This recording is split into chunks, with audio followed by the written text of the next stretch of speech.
ውድ ቤተሰቦቼ ተመልሼ መጥቻለሁ። ተመልሼ ስመጣላችሁ እንግዲህ ዛሬ ኤፍሬም ትንሽ አጥፍተዋል ማለት ነው።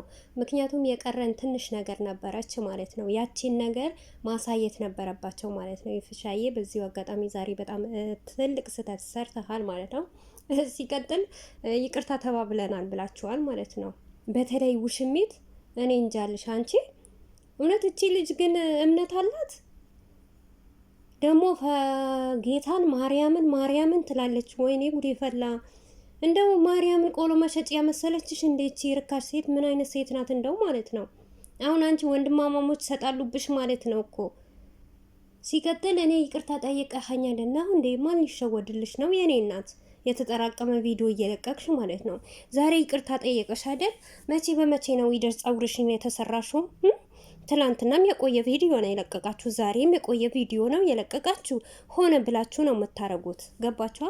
እኔ ስለ ሄርሜላና ስለ አብርሽ አይመለከተኝም። በመጣ ቪዲዮ አስተያየት ሰጠባቸዋለሁ እንጂ በዚህ ወጣ በዚህ ገባ አይደለም። እንደፈለጉ ይጨማለቁ፣ ተጨማላልቀዋል እስከሚወርዱ። አሁንም ራሱ ሁለቱ በጣም ወርደዋል፣ ዘግጠዋል።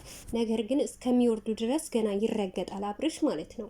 አሰላሙ አለይኩም ወራህመቱላሂ ወበረካቱ። ውድ ቤተሰቦቼ ሰላም ብያለሁ። በያላችሁበት ሰላማችሁ በዘት ተረፍረፍ ይበልልኝ። ይህንን ቪዲዮ ከወደዳችሁ ላይክ፣ ሼር፣ ሰብስክራይብ እያረጋችሁ ቤተሰብ ሆኖ እና አብርሽ ግን ተጠንቀቅ እዚህ ጋር ማለት ነው። ምን አለ መሰላችሁ ኤፍሬም ምን አለው፣ አንተ እዚህ ከሴት ጋር ትዘላለህ፣ ልጅህን እዛ ታሳድጋለች፣ ዋጋ የከፈለችልህ ሚስት ሲለው ምንድነው ያለው አብርሽ? እኔ እኮ ከእሷ ጋር ጨርሻለሁ አለ። ከእሷ ጋር ከጨረስክ ማለት ነው እኛም እንድትጨርስ ነው የምንፈልገው። ሩታን የሚባል ነገርም እንድታነሳትም ፈትዋን ቤቷን እንድትለጥፍ አንፈልግም ማለት ነው። በቃ አንተ እኮ የራስህን ነገር መርጣ ሂደሃል አይደል? እና ቤተሰብ እኔ ነኝ ጥፋተኛ ወይስ እሱ የሚለው የእሷ ነገር ጨርሻለሁ።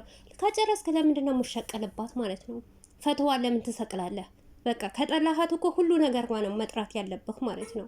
እዚህ ጋር ልሸቅልባት ፈትዋን እየሰቀልክ ግን ቪዲዮ እንዲመጣልህ እኛ ደግሞ አንሄድም። ታንቀህሙት እንጂ አንሄድም አንተ ቤት ማለት ነው። እኔ በአፕሊኬሽን ነው የማወርደው።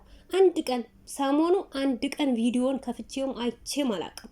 ወይም ቲክቶክ ሰፈር አመጣለሁ ወይም በራሴ መንገድ ነው የማወርደው ማለት ነው። አንተ ቤት አንሄድም፣ አትትከም በቃ። ያንተ ደግሞ ኦዲየንሶች የሚፈልጉት ሄርሜላ እና አንተ ስትመጣ ነው። ለምን አሳምረህ በጥሩ ነገር እነሱ በሚማርካቸው ነገር ዝሙትን ስለሚያስተላልፉልህ ማለት ነው። በሚያምር ነገር በአልጋ ላይ ራሱ አስተኝተህ ለምን አታመጣላቸው? እና ሩታን ከጠላህ ከሁሉም ነገር ዋናው እንጂ መጥላት ያለብህ ታምሌትህን ሩታን እየተለጠፈች ከዛም እሷ እንዳዘለች ነገር እንደተጨነቀች ነገር ባለፈም ሳይ የሆነ ቤት ምናምን ጭንቅላቷን ይዛ ምናምን ሩታን እሱን ግን አሳምሮ አመጣት። ለምን ትለጥፋለህ? የኛ ጥያቄ ማለት ነው። የሩታ ኦዲየንሶች ደግሞ ጠይቁልኝ። እውነት ወንድ ከሆነ ጎበዝ ከሆነ ሩታን እርግፍ አድርጎ ከህይወቱ እንዳወጣት ፈትዋንም እርግፍ አድርጎ ያውጣው ማለት ነው። ይህንን ነገር በቲክቶክ አስተላልፉለት። መቼስ በእኛ አይደለም እንደሚራመደው ማለት ነው። ቅድምም ኤፍሬም ቤት እኔ ቪዲዮ አይቻለሁ ማለት ነው። ምን ስትል ነበረ እሷ ማለት ነው? አንገቱ የሚያስደፋ ነገር እያደረገችው በ10 ቦታ። አንቺም አይመለከትሽም ስለ ሩታ። በቃ በራሳችሁ አይዲያ ኑ፣ ወይስ አይዲያ ሲጠርባችሁ ነው የምትመጡት? ይቅርታ ደግሞ የተባባላችሁት አንዳችሁም ከማናችሁም አልተጣላችሁም።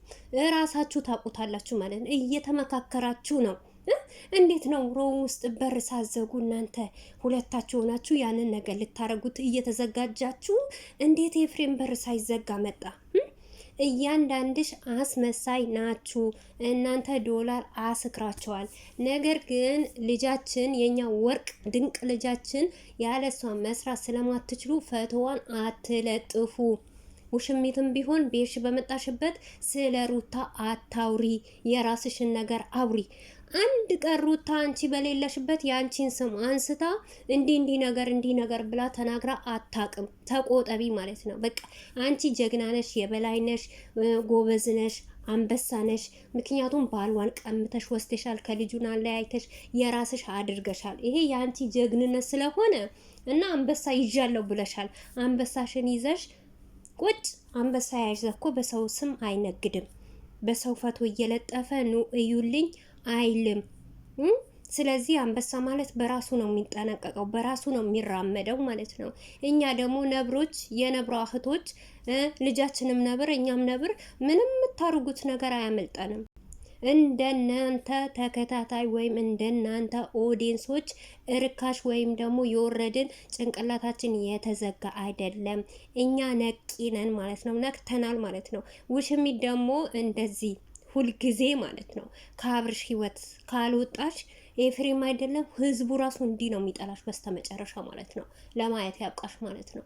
ምክንያቱም አንቺ መቼም ደስተኛ አትሆኝም። ገና ነብሯ እየመጣች ትበጠብጥሻለች።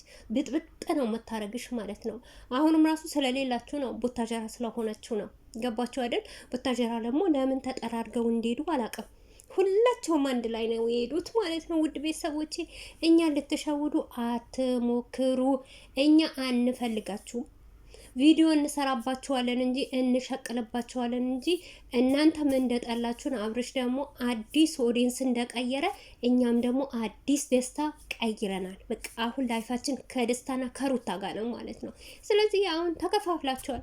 ሩታም የራሷ ህይወት ከደስታ ጋር ከኛ ምርጥ ከኛ አክባሪ ሰው ከአክባሪው ጋር፣ እዚህ ጋር ደግሞ ውሽምትና አብርሽ የሩታን ፈቶ አትለጥፉ። ሰሞኑ ሩታ ቪዲዮ ሰርታለች፣ ፈቶዋን አልለጠፈችም። ገባሃ? ምን ነው ዛሬ ፈቶ ቪዲዮ ሰርተዋል ደስታ፣ ፈቶህን አልለጠፈም። ስለዚህ ፈቶህን ሳትለጥፍ የሩታን ፈቶ ሳትለጥፍ በራስህ መንገድ ተራመድ ማለት ነው። ያው ዛሬ ችግር ሆኖብህ ነው የመጣኸው ማለት ነው። እናውቃለን እኮ ቪዩ እንደማታመጣለህ ውሽሚት ማለት ነው። ዝም ብለው ገብተው እንደሚወጡ እናውቃለን። ግን ያው ሩታ ሩቅ ስለሆነች ሩታ መስራት ስለማትችል ማለት ነው። በነገራችን ላይ መልካም ጥሩ ብትሆን ለሩታ ጥሩ አስተሳሰብ ቢኖርህ ያው ቀሽታ አይደለች ጀግና አይደለች፣ ቪዲዮም ሰርታው መላክ ትችል ነበር። በዛ ላይ ደግሞ የኛ ቀብራራ ልጅ እውነቴ ነው የምላችሁ ሩታ የምትሰራውን ታምሌት ብታዩ ተምሬ ነው ከአብርሽ የበለጠ አብርሽ እንደውን ታምሌት መስራት አይችልበትም። ሩታ ስትጽፍ እንዴት አድርጋ እንዴት እንደምትጽፍ ዋው! ታምሌቷ ራሱ እንዴት እንደሚያምር ማለት ነው። እንደው ይሄ ካሜራማን ራሱ የሚሰራው ታምሌት አያምርም። ሩታዬ በእጇ ስትጽፍ እውነቴ ነው የምላችሁ ጠይቁ እንዴት እንደምታቀበት ማለት ነው። እና አሳምራ ደግሞ ትልክልህ ነበረ። ነገር ግን ጸባይ የለህም። ጸባይ ስለሌለህ ደግሞ ምንም ነገር አያስፈልግህም ማለት ነው። እና የተከበርክ አብርሽ ማለት ነው አበጋዝ የእህታችን ፈቶ አትለጥፍ እባክህ ማለት ነው።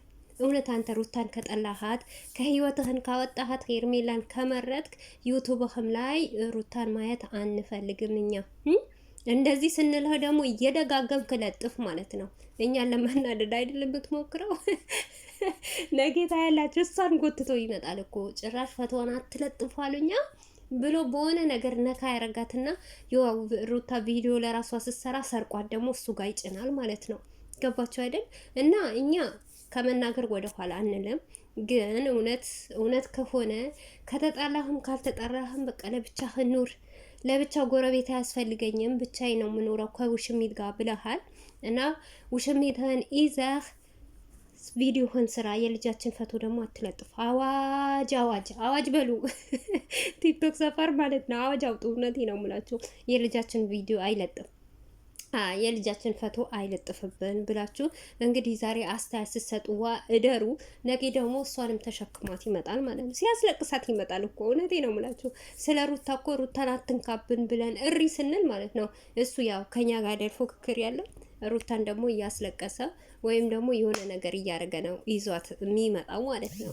ለዛ አስለቀሳት ምንም ሆነ ማለት ነው። ግን በቃ ተግባር ስነ ስርዓት ካለው አንድ ሰው ከተለያየ በኋላ ተለያየ ነው።